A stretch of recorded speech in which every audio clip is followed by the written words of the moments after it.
Foi uma experiência muito rica essa viagem aqui para a Tunísia. Eu acho o fórum uma oportunidade de ouro para fazer contato com ativistas, para poder ter contato com a realidade dos países desses ativistas e do país que cedia o fórum, né? Então, eu nunca tinha estado na África do Norte, conheço parte do Oriente Médio e a gente percebe que, de fato,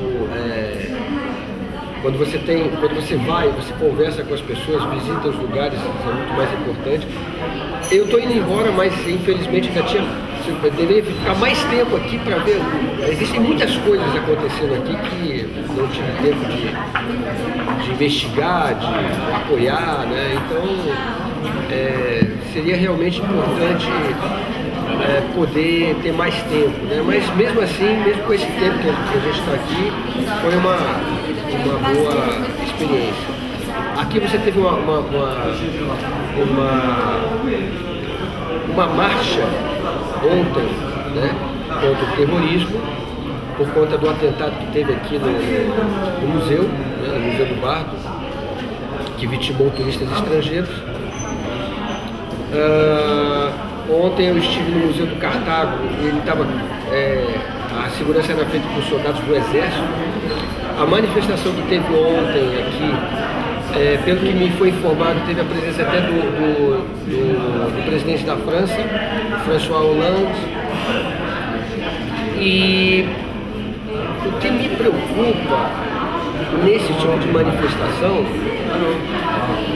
é que esse argumento, esse discurso do terrorismo, ele pode ser facilmente aplicado não só ao terrorismo praticado pelos elementos do chamado Estado Islâmico, mas também contra movimentos de resistência legítimos. Então nós temos visto isso em outros países, né? Quer dizer, leis antiterroristas, retórica antiterrorista sendo aplicada contra movimento social. Então por isso que eu achei, inclusive, que o próprio fórum, nessa questão do terrorismo aqui, ficou um pouco em maus lençóis, pisando em ovos. Porque, tudo bem, é preciso que se condene, por exemplo, esse ataque que aconteceu no Museu do Bardo, que foi assumido pelo Estado Islâmico. É preciso se falar, por exemplo, do terrorismo de Estado, porque o Estado Islâmico ele é fruto da política norte-americana de intervenção no Oriente Médio, no Iraque, na Síria, né? Então, quando se fala em terrorismo, é preciso se falar também no terrorismo de Estado. O terrorismo de Estado, por exemplo, que pratica Israel contra os palestinos. Agora, geralmente, quando se fala em terrorismo, quem está à frente desse discurso são as potências, e o terrorismo, nesse caso, é o movimento de resistência dos palestinos, né? Como foi no passado, porque, como dizia o Cazuza, do Museu de Grandes Novidades, né? Essa aplicação do termo terrorismo, ela também foi dada, por exemplo, pela França, a resistência argelina contra a colonização francesa. Foi dada por Portugal a resistência contra a colonização em Moçambique, em Angola. Os próprios partisãs franceses contra os nazistas eram taxados de terroristas. Então por isso que eu acho um tema complicado, complexo, né? E a gente aterrissou aqui exatamente no meio dessa discussão. Por isso que eu acho importante, né, esse tipo de fórum, esse tipo de viagem, de oportunidade de ter contato com essa realidade, né? Então para mim foi muito rico, foi muito importante. O discurso da direita francesa é contra muçulmano, contra imigrante. Ainda mais, basta olhar a história recente da Europa, né, do século passado. Você vê que as crises econômicas são um prato cheio para a extrema-direita. Então, essa coisa de você eleger o inimigo agora não é o judeu, como foi no início do século XX, agora é o muçulmano, é exatamente o tipo de retórica que a extrema-direita precisa para avançar, para dizer, olha, a culpa da nossa crise, a culpa da crise econômica na Europa se dá por conta dos imigrantes. Né? A culpa do terrorismo é por conta do islamismo, etc, etc. Quer dizer, é uma análise rasa, mas muito fácil de ser comprada pela maioria da população. Inclusive, citando mais uma canção, né, do Humberto Gessinger, o fascista fascinante deixa a gente ignorante fascinada. Então, esse discurso, né, de culpabilizar esse ou aquele segmento social por conta da crise econômica é muito fácil, é um recurso muito fácil.